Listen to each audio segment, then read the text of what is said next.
Welcome to all of you. आज हम लोग बात करेंगे ज्योग्राफी के एक इम्पोर्टेंट टॉपिक पर, और टॉपिक का नाम है origin of the earth. Origin of the earth, पृथ्वी की उत्पत्ति कैसे हुई। पृथ्वी की उत्पत्ति कैसे हुई। तो हम चूंकि पृथ्वी पर रहते हैं और पृथ्वी का हम हर तरीके से यूज़ करते हैं, पृथ्वी को भारत में माता कहा जाता है। तो हमारी उत्पत्ति कैसी हुई सबको पता है, हमारे माता पिता से हुई, उनकी उत्पत्ति उनके माता पिता से हुई होगी, ये क्रम चलता रहा। लेकिन सबकी उत्पत्ति कहाँ पर हुई है? धरती पर हुई है। तो धरती की उत्पत्ति कब हुई और कैसे हुई, ये जानना हर मनुष्य का क्या है, एक दायित्व भी बनता है और एक जिज्ञासा भी है कि उत्पत्ति पृथ्वी की कैसे हुई। तो सबसे पहले हम बात करेंगे पृथ्वी की आयु की। तो पृथ्वी की आयु के दो मत चल रहे हैं।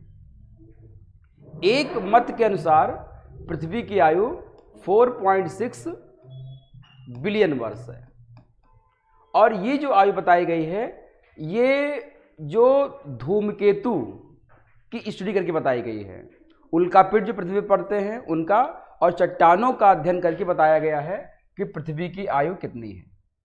यानी कि मेटियोर्स को अध्ययन करके हम जान पाए हैं कि पृथ्वी की आयु कितनी है। तो ये 4.6 बिलियन मानी जाती है। एक संकल्पना और है जो वैज्ञानिक है, वो बताती है कि पृथ्वी की आयु 3.9 बिलियन ईयर है। ये रेडियो डेटिंग से पता चला है, और रेडियो डेटिंग जो है एक प्रामाणिक स्रोत है। तो हम सबसे अगर कहा जाए कि प्रामाणिक स्रोत के आधार पर पृथ्वी की आयु कितनी है, तो हम बताएंगे 3.9 बिलियन वर्ष है। और अगर हम मेटियोर्स या उसके चट्टानों के बारे में जान के बताएंगे तो 4.6 बिलियन। पृथ्वी की उत्पत्ति कैसे हुई, ये जब से मनुष्य एक दार्शनिक विचार उसके अंतर्गत आया है, तभी से वो जानने का प्रयास कर रहा है कि पृथ्वी का निर्माण कैसे हुआ होगा। तो अलग अलग दर्शन में फिलॉसफिकल जो थिंकर्स हैं, उन्होंने अलग अलग जो है वो पृथ्वी की उत्पत्ति के कारण बताए हैं। अलग अलग धर्मों में पृथ्वी के उत्पत्ति के अलग अलग कारण बताए हैं। हिंदू धर्म में अलग कारण है, ईसाई धर्म में अलग कारण है, इस्लाम धर्म में उसका अलग कारण है। तो अलग अलग धर्मों में पृथ्वी की उत्पत्ति के कारण अलग अलग भी बताए गए हैं।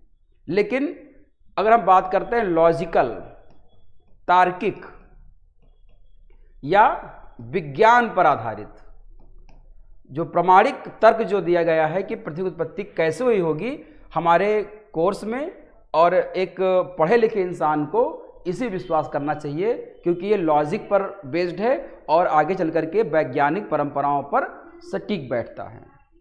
तो पृथ्वी की उत्पत्ति के, तो अगर पूछा जाए कि वैज्ञानिक तौर पर या लॉजिकल पॉइंट ऑफ व्यू से सबसे पहले पृथ्वी की उत्पत्ति के बारे में किसने बताया होगा, तो 1749 में साइंटिस्ट हुए हैं, उनका नाम है बेकन। क्या नाम है? बेकन ने।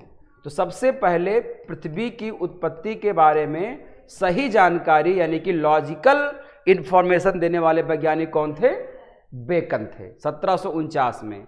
उसके बाद से तार्किक और वैज्ञानिक परंपरा का विकास हुआ, तार्किक और वैज्ञानिक परंपरा का विकास हुआ, और आगे चल करके दो परंपराएं बन गई पृथ्वी की उत्पत्ति को जानने के लिए। यानी कि पृथ्वी की उत्पत्ति को जानने के पास दो,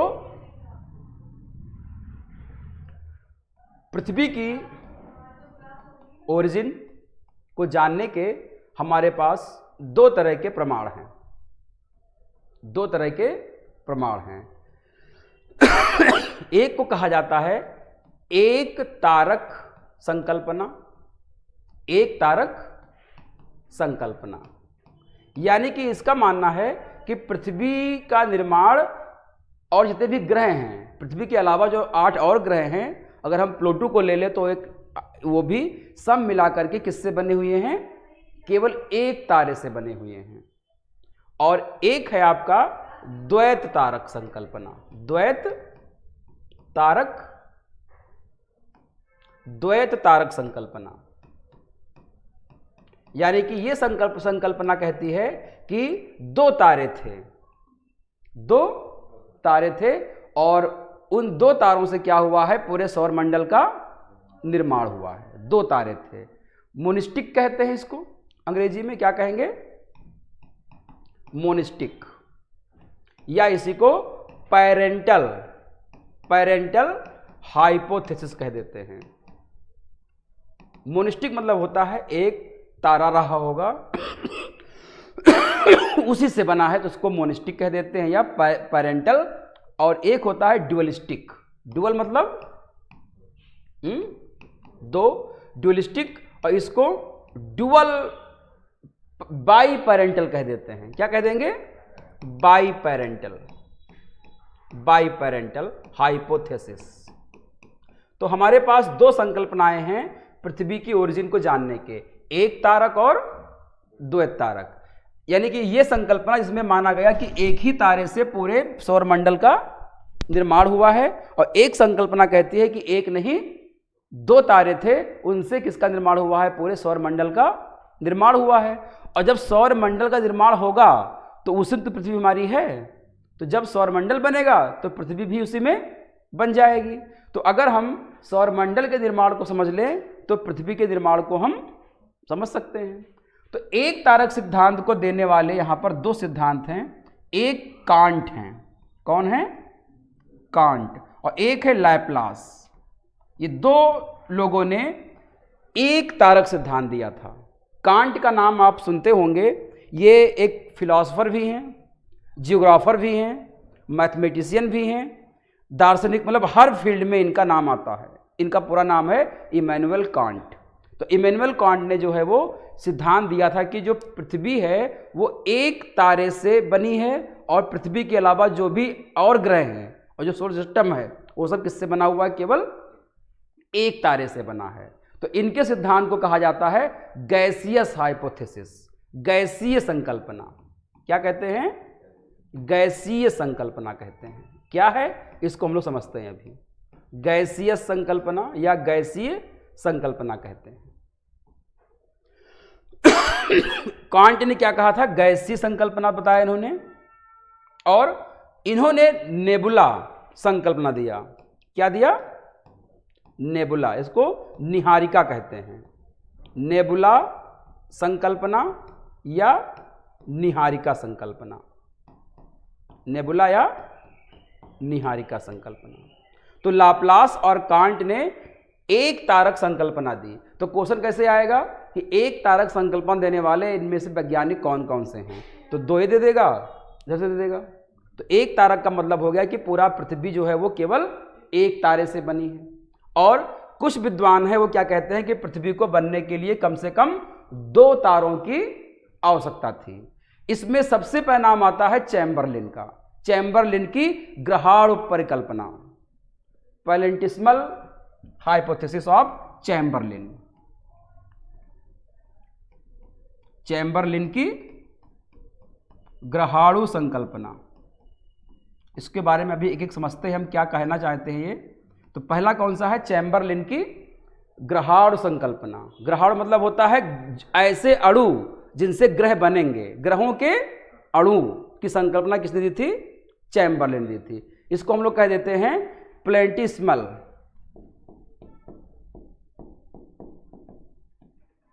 प्लेनेटिसिमल कह देते हैं।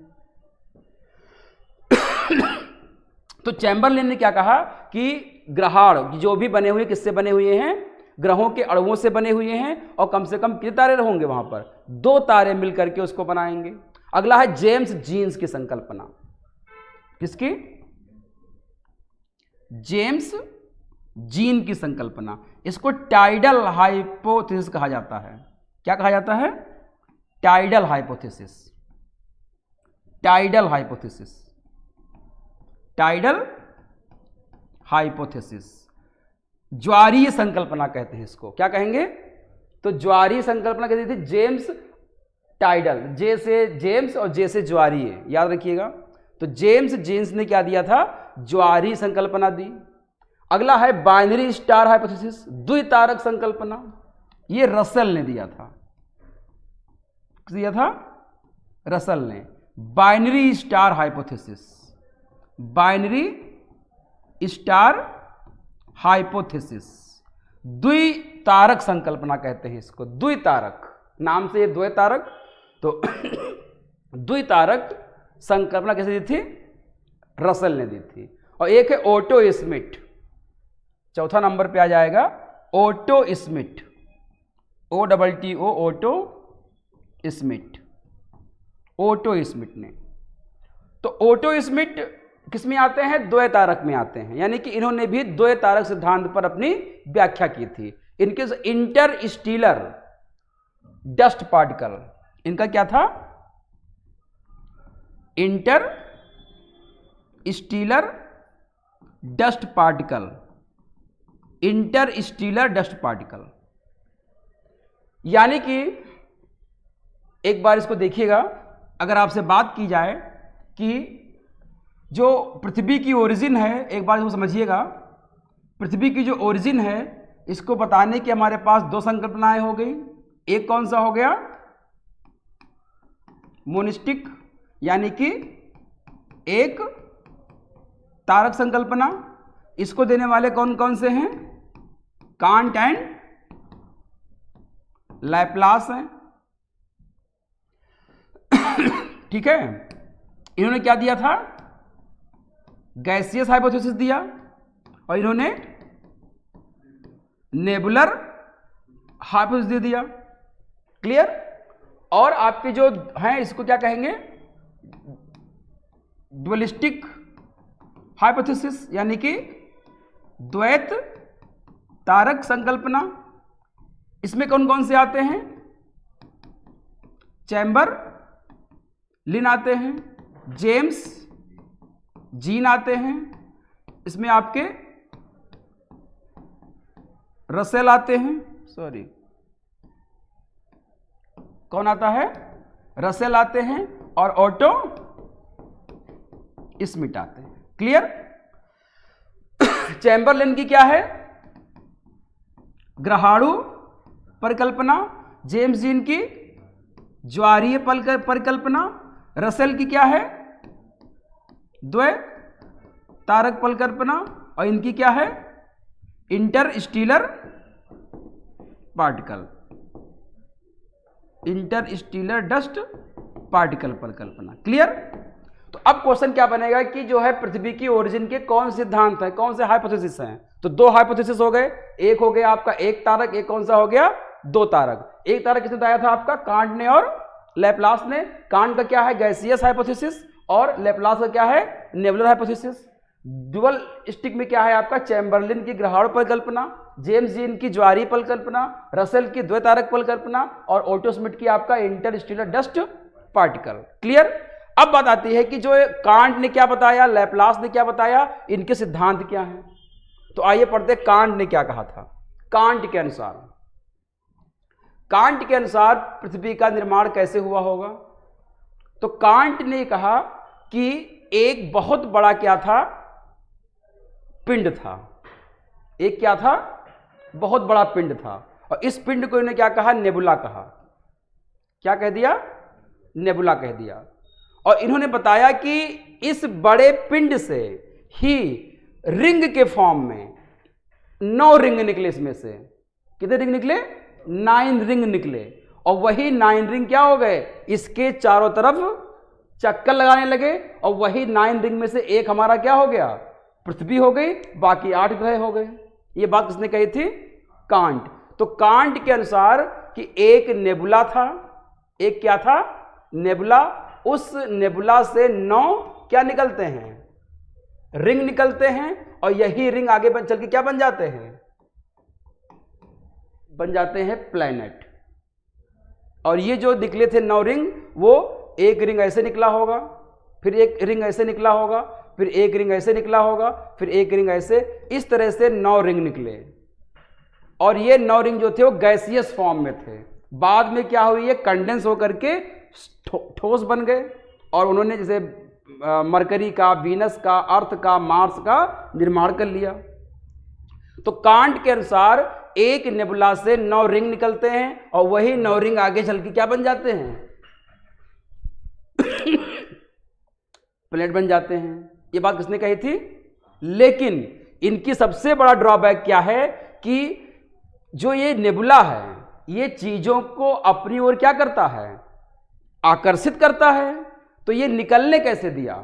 इस बात का इनके पास कोई भी तर्क नहीं था। इसीलिए कांट का ये हाइपोथेसिस खारिज कर दिया जाता है कि कांट ने कहा कि जो 9 रिंग निकले हैं तो कोई भी बड़ी चीज क्या होती है? वो दूसरे को अट्रैक्ट करती है, न कि वहां से कोई चीज दूर जाएगी। यानी कि law of conservation of momentum के अगेंस्ट जा रहा है, ये न्यूटन के खिलाफ ही जा रहे हैं। तो ये संकल्पना आगे क्या हो गई? फेल हो गई। लेकिन कांट ने शुरुआत कर दी थी वैज्ञानिक आधार पर, इसलिए इनका नाम लिया जाता है। आज के समय में इनके हाइपोथेसिस का कोई भी मतलब नहीं है। तो कांट के अनुसार एक नेबुला से 9 रिंग निकलते हैं और वही 9 रिंग क्या होते हैं? अलग अलग जो है वो ग्रहों में बदल जाते हैं। कांट के बाद इनकी चीजों को सही करने के लिए कौन आते हैं? लाप्लास आते हैं। कौन आते हैं?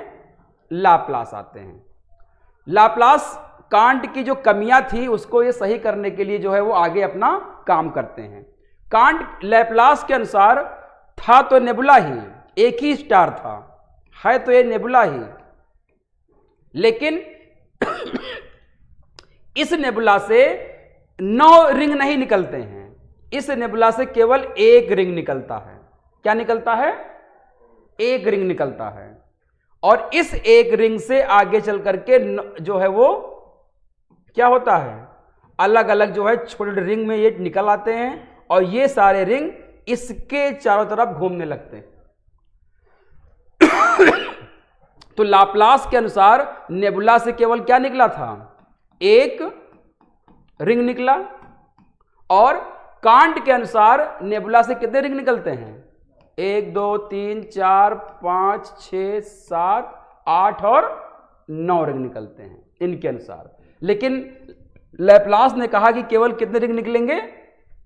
1 रिंग निकलेगा। और आगे चल करके वही 1 रिंग से क्या होंगे? अलग अलग जो है वो प्लेनेट का निर्माण हो जाएगा।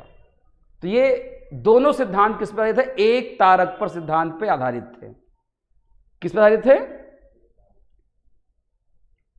और इन्होंने जो बताया दोनों ने कि ये किस बल से बाहर निकले, तो सेंट्रीफ्यूगल फोर्स से बाहर निकले थे। किससे निकले थे? सेंट्रीफ्यूगल फोर्स की वजह से क्या हुई है? ये बाहर निकलते हैं।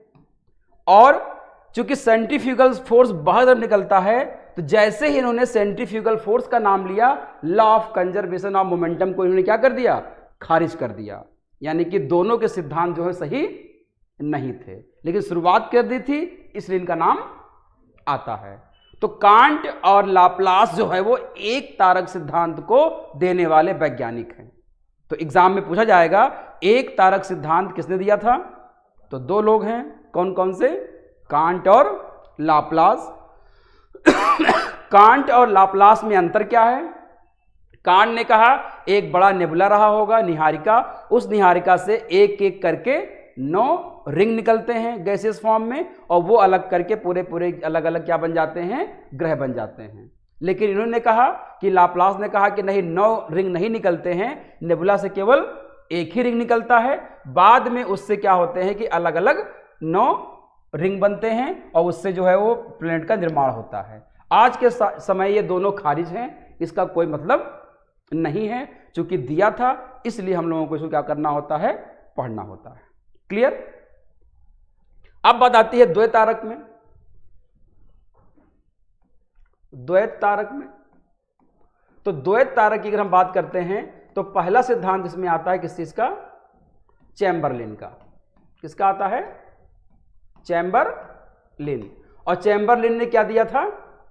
ग्रहाणु परिकल्पना दी थी। क्या दी थी? ग्रहाणु परिकल्पना। इनके अनुसार क्या है समझिएगा जरा। इन्होंने ये कहा कि एक प्रोटो स्टार था। क्या था? ये क्या है? प्रोटो स्टार है। और इसके बगल में एक बड़ा स्टार और आ रहा था। ये भी क्या है? एक स्टार आ रहा, दो स्टार थे। वहां पे केवल कितना था? एक था। इनके यहां कितने हैं? दो हैं। तो इसको कहा जाता है कंपेनियन स्टार, साझा तारा या कंपेनियन स्टार, सहयोगी तारा कहते हैं। ये दोनों साथ में थे। इन्होंने ये कहा कि जब ये कंपेनियन स्टार प्रोटो स्टार के पास आता है, ये इसके पास क्या हुआ? इसके पास आया। किसके पास आया? प्रोटो स्टार के पास आया।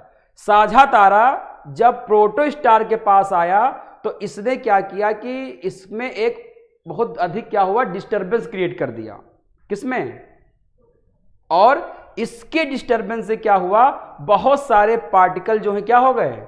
इससे बाहर निकल आए। बहुत सारे पार्टिकल इससे क्या हो गए? बाहर निकल आए। इसी को इन्होंने कह दिया ग्रहाणु। क्या कह दिया? इन्होंने क्या कह दिया? ग्रहाणु। कहां से आए? प्रोटो स्टार से आए। और कब निकले? जब साझा स्टार क्या हुआ? इससे इसके नजदीक आया। और यही ग्रहाणु आगे चल के क्या हो गए? अलग अलग ग्रहों का निर्माण कर लिया। तो अलग अलग ग्रहों का निर्माण किससे हुआ है? ग्रहाणुओं से हुआ है। और ये ग्रहाणु किससे बने हैं? प्रोटो स्टार के मटेरियल से। और प्रोटो स्टार का मटेरियल कैसे निकला है? जब उसका साझा स्टार उसे क्या हो गया? पास में आया। तो एक प्रोटो स्टार, एक उसका सहयोगी स्टार। जब सहयोगी स्टार उस प्रोटो स्टार के नजदीक आया तो प्रोटो स्टार का मटेरियल थोड़ा बाहर निकल आया। उसी को हम लोग कह देते हैं ग्रहाणु या प्लेनेटेसिमल कह देते हैं। बाद में उसी प्लेनेटेसिमल से क्या बन गए? ग्रहों का निर्माण हुआ। और वो क्या हो गए? प्रोटो स्टार के चारों तरफ क्या हो गए? चक्कर लगाने लगे। और प्रोटो स्टार क्या बन गया? सूर्य बन गया। ये बात किसने कही थी? यानी कि ग्रहाणु क्या होते हैं? बिल्डिंग ब्लॉक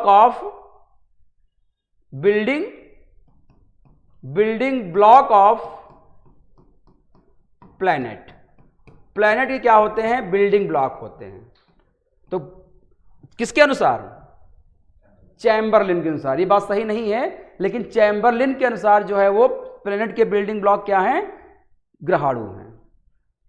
ये बात सही आपको लग रही, गलत लग रही है?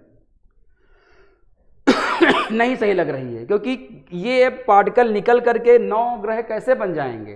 पॉसिबल नहीं है। इनके हाइपोथेसिस को और बेहतर करने के लिए आते हैं जेम्स जीन आते हैं। कौन आते हैं? James gene. तो दूसरा सिद्धांत किसका है? जेम्स जीन्स का है। जेम्स जीन का। इसको कहते हैं टाइडल हाइपोथेसिस। Tidal hypothesis. इसको ज्वारीय परिसंकल्पना कह सकते हैं। ज्वारीय क्या कह सकते हैं? ज्वारीय परिसंकल्पना कह सकते हैं। किसको? जेम्स जीन्स की। इनके अनुसार क्या था कि एक बहुत बड़ा तारा था। क्या था? एक आपका क्या है यहां पर? प्रिमिटिव सन है। मतलब सन से पहले की जो अवस्था है, क्या कहते हैं? आद्य तारा कहते हैं इसको। प्रिमिटिव सन, सूर्य। हिंदी में क्या कह देंगे इसको? आद्य सूर्य या तारा। और इसके बगल में एक बड़ा था, सब बहुत बड़ा बिग स्टार था। क्या था? एक बिग स्टार था। और इन्होंने कहा कि जब ये बिग स्टार इस प्रिमिटिव सन के पास आता है तो क्या होता है कि इसमें एक फिलामेंट की तरह का स्ट्रक्चर बाहर निकल आता है। एक फिलामेंट के लाइक स्ट्रक्चर क्या होगा? बाहर निकल आता है। जब ये नजदीक आया तो इससे क्या हो गया कि ये बल्ज हो गया इसमें, और एक फिलामेंट की तरह का स्ट्रक्चर इसमें बाहर ऐसे बाहर निकल आया। इस तरह से इसका कुछ पोर्शन क्या हो गया? ये बाहर निकल आया। इसको क्या कह दिया गया? फिलामेंट। क्या कह दिया गया? तो आप देख रहे एक तारा ये है, एक तारा ये है। यहां पे भी क्या है? 2 तारे हैं। एक आपका क्या है? प्रिमिटिव सन है। एक क्या है? आपका बिग स्टार है। तो जब बिग स्टार प्रिमिटिव सन के पास आया तो इसमें से क्या हुआ, बल्जिंग हुई और एक फिलामेंट टाइप का स्ट्रक्चर क्या हो गया, बाहर निकल गया। ये पॉसिबल कुछ लग रहा है? ये भी पॉसिबल नहीं लग रहा है। और ये जो फिलामेंट बना, बाद में इसी फिलामेंट के क्या हो गए, टुकड़े हो गए। कितने टुकड़े हो गए इसके? 9 टुकड़े हो गए। और इन्हीं फिलामेंट के 9 टुकड़ों से क्या हुए, प्लेनेट का निर्माण हो गया। इन्हीं 9 टुकड़ों से क्या हो गया, प्लेनेट का निर्माण हुआ फिलामेंट से। ये बात किसने कहा, जेम्स जीन्स। और ये जो निकला है, ये जब टाइडल मतलब क्या है कि जब ये बड़ा तारा आएगा तो इस पे फोर्स लगाएगा तो इसका मटेरियल क्या हो गया, बाहर निकल जाएगा। टाइड की तरह क्या होगा, उछलेगा और उछल के क्या हो गया, इसका साथ छोड़ करके बाहर निकल गया। और जब बाहर निकल गया तो फिर बाद में टूटा और उससे 9 ग्रह बन गए। उन्हीं में से एक हमारी पृथ्वी है। तो जेम्स जीन का जो सिद्धांत है क्या कहलाता है, टाइडल हाइपोथेसिस या ज्वारीय संकल्पना कहलाती है। ये 2 नियम इसमें आपको ध्यान रखना है। जेम्स किसका किसका आपका है, एक तो चैम्बरलिन का, एक किसका आपका है, हाँ अगला है बाइनरी स्टार हाइपोथेसिस। इन्होंने क्या किया, रसेल ने ज्यादा कुछ नहीं किया, जेम्स जीन की जो संकल्पना है उसी में क्या किया, फिलामेंट वाले को इंप्रूव किया। यानी कि इन्होंने जेम्स जीन के सिद्धांत में क्या कर दिया, जेम्स जीन्स के सिद्धांत में थोड़ा सा इंप्रूवमेंट किया, संशोधन किया था। ये बात जो है रसेल ने की, यानी कि रसेल ने जेम्स जीन के सिद्धांत में क्या किया, संशोधन किया। क्या किया, यही किया कि जो आपके जो फिलामेंट निकले हैं वो फिलामेंट में किस तरह से प्लेनेट का निर्माण हुआ होगा। तो इनकी बातों सहमत थे, लेकिन उन्होंने इस प्लेनेट कैसे बने होंगे, पहले कौन सा निकला होगा, उसकी डेंसिटी क्या रही होगी, इन सब बातों को उन्होंने क्या किया, एक्सप्लेन किया था। और अगला आपका है ओटो स्मिथ। इसमें इंटरस्टेलर डस्ट हाउस कहते हैं इसको, Interstellar auto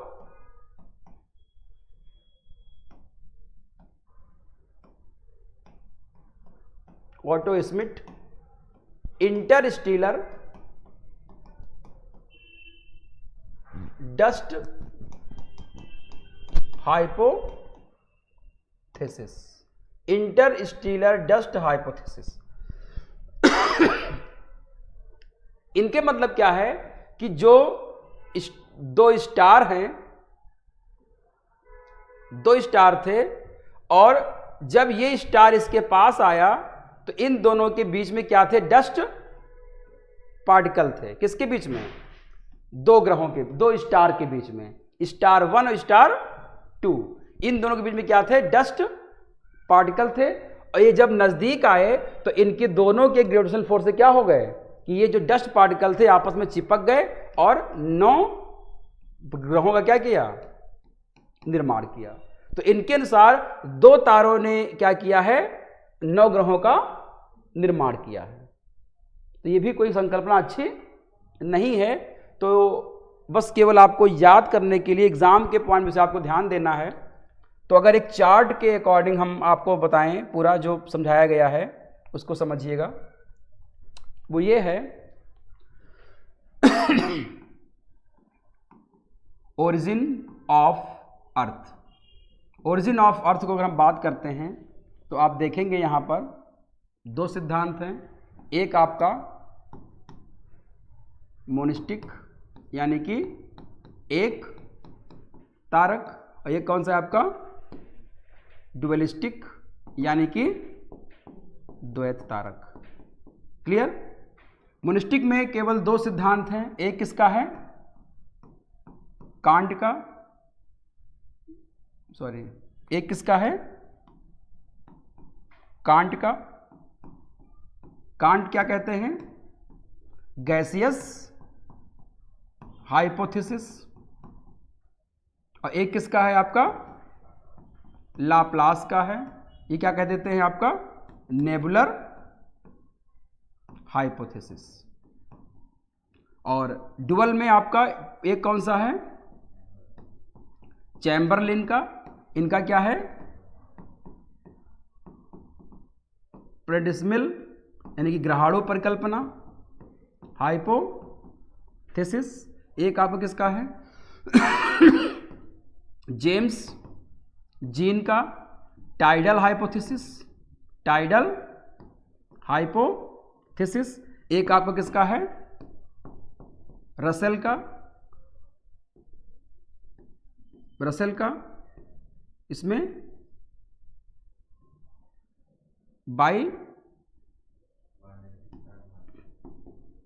binary star hypothesis.